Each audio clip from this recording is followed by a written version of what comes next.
दोस्तों, आप सभी का स्वागत है आपके अपने एबीसी कोचिंग यूट्यूब चैनल में। आप लोग कैसे हैं? आशा है कि स्वस्थ और मस्त होंगे, अपनी बोर्ड परीक्षा की तैयारी जबरदस्त तरीके से कर रहे होंगे। बच्चों, आज की इस वीडियो में कक्षा 10वीं विषय आईटीज के वायरल प्रश्न देखने वाले हैं, जो कि आपकी बोर्ड परीक्षा के लिए काफ़ी इंपॉर्टेंट है। तो इसको एग्जाम से पहले अच्छे से देख लीजिएगा, क्योंकि इसी में से क्वेश्चन आपके पूछे जा सकते हैं। और बच्चों, आप सभी से रिक्वेस्ट है कि वीडियो को लाइक अपने सभी दोस्तों के साथ शेयर करें। चैनल पर पहली बार आए हैं तो चैनल को सब्सक्राइब करने के साथ जो है बेल आइकन को प्रेस जरूर कर लीजिएगा। तो देखिए दोस्तों, सबसे पहला जो है इसके निर्देश को देख लेते हैं। तो देखिए दोस्तों, यहाँ पे कुछ निर्देश दिया गया है कि प्रश्न संख्या 1 से लेकर 3 में से कोई 2 प्रश्न आप लोगों को करना है। शेष सभी जो प्रश्न है वो आपको अनिवार्य है। ठीक है, प्रत्येक प्रश्न में जो है अंक उसके सामने जो है दिए गए हैं। प्रश्नों के उत्तर उसके अंकानुसार दीजिए, यानी कि आपके जो प्रश्न जिस तरह से पूछा जा रहा है, जिसमें अंक जिस तरीके से दिया गया है, उसी के आधार पर आपको जो यहाँ पर आंसर देना है। ठीक है, जैसे कि यहाँ पे सबसे पहला सवाल आप देख सकते हैं, दिया गया कि सब टोटल टूल क्या है, यानी कि व्हाट इज सब टोटल टूल्स। इसके जो है इसके यहाँ आप देख सकते हैं, इसे सेल्स में लगाने के चरण लिखें, यानी कि write step of apply in the cells, यानी कि इसको आप लोग जो है बनाइएगा। इसमें आपको 5 मार्क्स मिलने वाला है। ठीक है, आगे बढ़ते हैं। अगला सवाल दिया गया है, देखिए दूसरा नंबर सवाल दिया गया है कि एक स्प्रेडशीट के हाइपर लिंक को दूसरे स्प्रेडशीट में बनाने के चरण को लिखें। इसमें भी आपको 5 मार्क्स मिलेगा। अगला सवाल दिया गया है कि डाटाबेस के विभिन्न डाटा मॉडल का वर्णन करें। इसमें भी आपका 5 अंक मिलने वाला है। इसको आप लोग अच्छे से तैयार कर लीजिएगा, क्योंकि यह जो है प्रीवियस ईयर में भी पूछा गया था और ये काफी वीवीआई सवाल है। ठीक है, जितने भी मैं बता रहा हूँ ये सभी वायरल प्रश्न है। इसको आप लोग जो है कॉपी में अच्छे से नोट कर लीजिए और एग्जाम से पहले इसको आप लोग जो है तैयार कर लीजिएगा। यही टॉपिक को उठाकर जो है बार बार एग्जाम में पूछा जाता है। ठीक है, याद रखिएगा, मेरी बातों को ध्यान पर सुने। देखिए दोस्तों, अगला सवाल यहाँ पे दिया गया है, चौथा नंबर की लाइबर ऑफिस लिब्रे ऑफिस जो है लिब्रे ऑफिस बेस में टेक्स्ट डाटा टाइप की टिप्पणी लिखें। ठीक है, इसको आप लोग अच्छे से करेंगे। Right note on text data type in Libre office base. ठीक है, इसमें आपको जो है 3 नंबर मिलने वाला है। चलिए अगला सवाल 5वां नंबर दिया गया है कि एक डॉक्यूमेंट में इमेज डालने का चरण लिखें। यानी दोस्तों, किसी भी डॉक्यूमेंट में हम अगर इमेज को रखते हैं, इमेज डालते हैं, तो उसका क्या प्रोसेस है। ठीक है, उसको 4 से 5 पॉइंट में आप दर्शा दीजिएगा। इसमें आपको 3 नंबर मिलने वाला है। इसको आप अच्छे से कर लीजिए, क्योंकि यही एग्जाम में आने वाला है। ठीक है, चलिए अगला सवाल देखिए, 6ठा नंबर दिया गया कि विभिन्न टेक्स्ट रैपिंग टूल का वर्णन करें। एक्सप्लेशंस, ठीक है, explain various text wrapping tools. इसको भी आप लोग जो है 3 पॉइंट में आपको आंसर दे सकते हैं, या इसका पूरी तरह से वर्णन भी आप लिख सकते हैं। इसमें आपको 3 अंक का जो है 3 अंक मिलने वाला है। ठीक है, चलिए अगला सवाल दिया गया है कि देखिए सेल्फ के फीचर क्या है। ठीक है, what are the features of cells. ठीक है, यानी कि दोस्तों यहाँ पे जो है सेल्स का फीचर क्या है, इसको आपको बताना है। इसमें आपको 3 नंबर मिलने वाला है। अगला सवाल देखिए, 8वां नंबर दिया गया है कि उबंटू, ठीक है, अब उबंटू में फाइल को बनाने और सेव करने के चरण को लिखें। यानी कि दोस्तों यहाँ पे क्या है, write step of the create, write step to create and save a file in Ubuntu. तो उबंटू में जो है फाइल को हम किस तरह से बनाते हैं और किस प्रकार से सेव करते हैं, उसका आंसर आपको देना है। इसमें आपको 3 नंबर मिलेगा।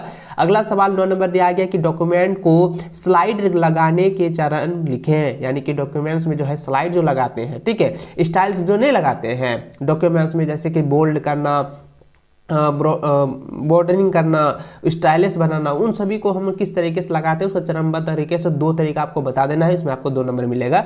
अगला सवाल 10वां नंबर दिया गया कि प्राइमरी की क्या है। ठीक है, व्हाट इज प्राइमरी की। इसको आप लोग अच्छे से करेंगे, क्योंकि ये जो है कई बार एग्जाम में पूछा जा चुका है।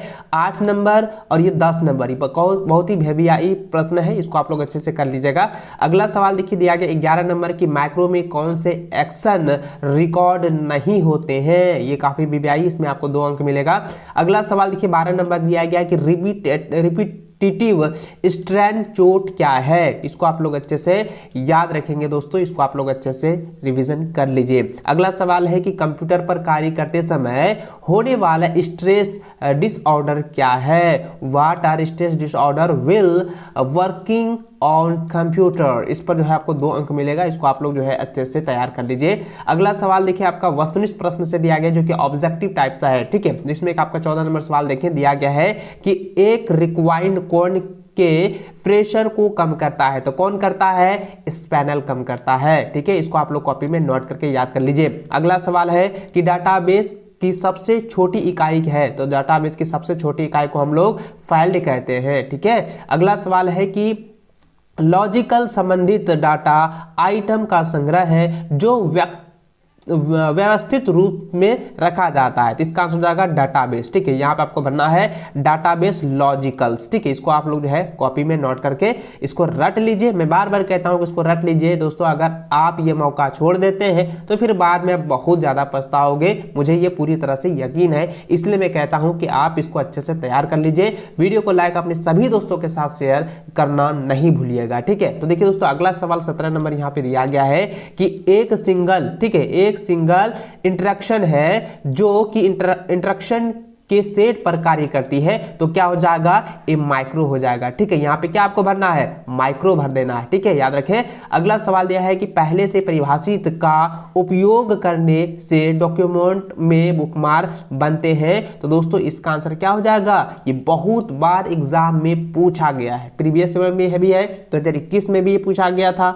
ठीक है, और इसको आप लोग अच्छे से कर लीजिएगा क्योंकि यह मैंने बहुत बार बताया है और इसके पूरी डिटेल तरीके से मैंने आपको जो है क्लास 11th वाले को पढ़ाया था। इसलिए दोस्तों क्लास मैट्रिक वाले जितने भी हैं इसको आप लोग अच्छे से ध्यान में रखेंगे कि पहले से परिभाषित इसको हम लोग कहते हैं बच्चों हेडलॉग सेटलर्स। ठीक है, हेडलॉग सेटलर्स कहते हैं। तो यहाँ पे आप लोग लिखेंगे, देखिए लिखा हुआ है हेडिंग स्टाइल्स लिखेंगे। ठीक है, हेडिंग स्टाइल्स। ठीक है, इसको आप लोग अच्छे से देखें, यहाँ पे हेडिंग स्टाइल्स को कहते हैं, का उपयोग करने में डॉक्यूमेंट्स में बुकमार्क बनते हैं। ठीक है, चलिए अगला सवाल देखिए दिया गया है कि ICT का पूर्ण रूप क्या है। तो ICT का पूर्ण रूप क्या होता है बच्चों, आपको मैंने पहले भी बताया था, इसका होता है इंटरमेशन। ठीक है, इंटरमेशन कम्युनिकेशन टेक्नोलॉजी। ठीक है, इसको आप लोग जो है अच्छे से याद कर लीजिए, देखिए इंटरमेशन कम्युनिकेशन टेक्नोलॉजी। चलिए हो गया। अगला सवाल देखिए 20वां नंबर दिया गया कि विंडो एक सिस्टम है, तो विंडो एक ऑपरेटिंग सिस्टम है। ठीक है, याद रखेंगे क्या है, ऑपरेटिंग सिस्टम। अगला सवाल 21 नंबर दिया गया है कि स्पेस बार, ठीक है, स्पेस बार एक की है, तो स्पेस बार क्या है, वो एक कंट्रोल की है, तो ऑप्शन सी इसका सही आंसर होगा। अगला सवाल देखिए 22 नंबर दिया गया कि दैनिक संचारण में प्रतिशत संचारण शब्दों में होता है, तो ये होता है 7% संचारण शब्दों में होता है, ऑप्शन डी इसका सही आंसर होगा। अगला सवाल यहां पे देखिए दोस्तों 28 नंबर दिया गया है कि एक क्वेरी रन करने की शॉर्टकट की क्या है, तो इसका आंसर क्या हो जाएगा, इसका आंसर हो जाएगा F5 है। ठीक है, यहां पे ऑप्शन ए इसका सही आंसर होगा। अगला सवाल दिया गया है कि एक क्वेरी को तरीकों से बनाया जा सकता है, यानी कितने तरीकों से बनाया जा सकता है, तो दोस्तों ये 3 तरीकों से बनाया जा सकता है, तो ऑप्शन बी इसका राइट आंसर होगा।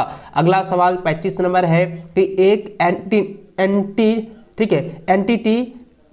एक एंटिटी से जुड़ी विस्तृत जानकारी कहलाती है, तो इसको हम लोग कहते हैं एट्रीब्यूट। ठीक है, एट्रीब्यूट कहते हैं, तो ऑप्शन ए इसका सही आंसर होगा। अगला सवाल 26 नंबर यहाँ पे देखें तो दिया गया है कि एक प्रोग्रामिंग लैंग्वेज है, तो इसको हम लोग कहते हैं बेसिक। ठीक है, बेसिक एक जो है प्रोग्रामिंग लैंग्वेज है, जो कि ऑप्शन डी इसका सही आंसर होगा। अगला सवाल है कि राइटर में स्टाइल वर्णों के समूह पर कार्य के लिए होता है, तो दोस्तों इसका आंसर होता है कैरेक्टर। ठीक है, क्या हो जाएगा, राइटर में कैरेक्टर स्टाइल। ठीक है, कैरेक्टर स्टाइल वर्णों के समूह पर कार्य के लिए किया जाता है या कार्य के लिए होता है, तो ऑप्शन बी जो इसका सही आंसर होगा। चलिए अगला सवाल दिया गया है कि राइटर में इमेज को ठीक करने के लिए प्रकार का फिल्टर होते हैं, तो कितने प्रकार तक का जो फिल्टर होते हैं, तो 11 प्रकार तक का, तो ऑप्शन सी इसका जो सही आंसर होगा 28 का। अगला सवाल 29 नंबर यहाँ पे दिया हुआ है कि व्हाट इफ टूल में आउटपुट कहाँ दिखाई देती है, तो दोस्तों यह जो है ड्रॉप आउट लिस्ट में पाई जाती है। ठीक है, ड्रॉप डाउन में, ठीक है, ड्रॉप डाउन लिस्ट में जो है ये दिखाई देती है, तो ऑप्शन ए जो इसका सही आंसर होगा। इसको कॉपी में नोट करते हुए इसको अच्छे से जो है आप रख लीजिए क्योंकि 2 दिन बाद इसी का एग्जाम होने वाला है। ठीक है, चलिए अगला सवाल देखिए 30 नंबर दिया गया है कि देखिए एब्सोल्यूट, ठीक है, एब्सोल्यूट सेल, ठीक है, एब्सोल्यूट सेल रेफ्रेशिंग का उदाहरण है, तो इसका आंसर क्या हो जाएगा, देखिए ऑप्शन नंबर सी हो जाएगा $C$5। ठीक है, इसको आप लोग अच्छे से जो है याद रख लीजिएगा। चलिए अगला सवाल यहाँ पे दिया गया है कि डॉक्यूमेंट्स में इमेज पोस्ट करने की शॉर्टकट की क्या है, तो इसका आंसर क्या हो जाएगा दोस्तों, अल्टरनेट+U हो जाएगा। अल्ट्रा+U अगर हम करते हैं तो ये क्या हो जाएगा, डॉक्यूमेंट्स में जो है इमेज जो है ऑटोमेटिक जो है वो सेव हो जाता है। ठीक ठीक है, इसको आप लोग जो है यहाँ पोस्ट हो जाता है, आप इसको अच्छे से क्लियर कर लीजिए, इसको आप लोग जो है अच्छे से याद रख लीजिएगा। अल्ट्रा यू से जो है हम किसी भी डॉक्यूमेंट्स में इमेज को पोस्ट कर सकते हैं। ठीक है, चलिए अगला सवाल दिया गया है कि जेपीईजी का पूर्ण रूप क्या है। तो जेपीईजी का पूर्ण रूप होता है ज्वाइंट। ठीक है, याद रखेंगे जेपीईजी का पूर्ण रूप क्या होता है, ज्वाइंट होता है, इसको आप लोग अच्छे से याद रखेंगे। ठीक है, चलिए इसको अच्छे से कर लीजिए। अगला सवाल देखिए दोस्तों, राइटर में, ठीक है, राइटर में ड्राइंग या इमेज के लिए, ठीक है, ड्राइंग या इमेज के लिए एक रेफरेंस पॉइंट की तरह है, तो ये क्या हो जाएगा, एंकरिंग। ठीक है, एंकरिंग जो है राइटर में, एंकरिंग जो है क्या है, ड्राइंग या इमेज के लिए जो है रेफरेंस वाइड की तरह है। तो ऑप्शन यहाँ पे ऑप्शन तो नहीं है, फिलिंग द ब्लैंक्स है, तो इसको आप लोग भर लीजिएगा। चलिए अगला सवाल देखिए, 34 नंबर दिया गया है कि आईडीई का पूर्ण रूप क्या है। तो आईडीई का पूर्ण रूप होता है देखिए यहाँ पे क्या है, इंटीग्रेटेड, ठीक है, इंटीग्रेटेड डेवलपमेंट इन्वायरमेंट है। ठीक है, इसको आप लोग अच्छे से याद रखेंगे। आईडीई का जो फुल फॉर्म होता है वो इंटीग्रेटेड डेवलपमेंट इन्वायरमेंट। ठीक है, इसको आप लोग जो है अच्छे से जो है कॉपी में नोट करके याद कर लीजिए। चलिए अगला सवाल देखिए, 35 नंबर दिया गया है कि स्टार्ट मेन्यू की को दबाने में खुलता है। तो स्टार्ट मेन्यू, तो स्टार्ट मेन्यू में क्या होता है, विंडो की को दबाने में खुलता है। ठीक है, स्टार्ट मेन्यू अगर करेंगे तो क्या करेंगे, विंडो की को हम दबाएंगे तभी ये खुलेगा। ठीक है, तो ऑप्शन यहाँ पे जो है विंडो आपको भरना है। ठीक है, चलिए अगला सवाल देखिए दोस्तों, 36 नंबर दिया गया कि चेहरे के हाव भाव संचारण का उदाहरण है। तो इसका आंसर क्या हो जाएगा, मॉनिटर। ठीक है, यहाँ पे आपको लिखना है मॉनिटर। ठीक है, इसको आप कर लीजिए, मॉनिटर यहाँ पे भर देना है।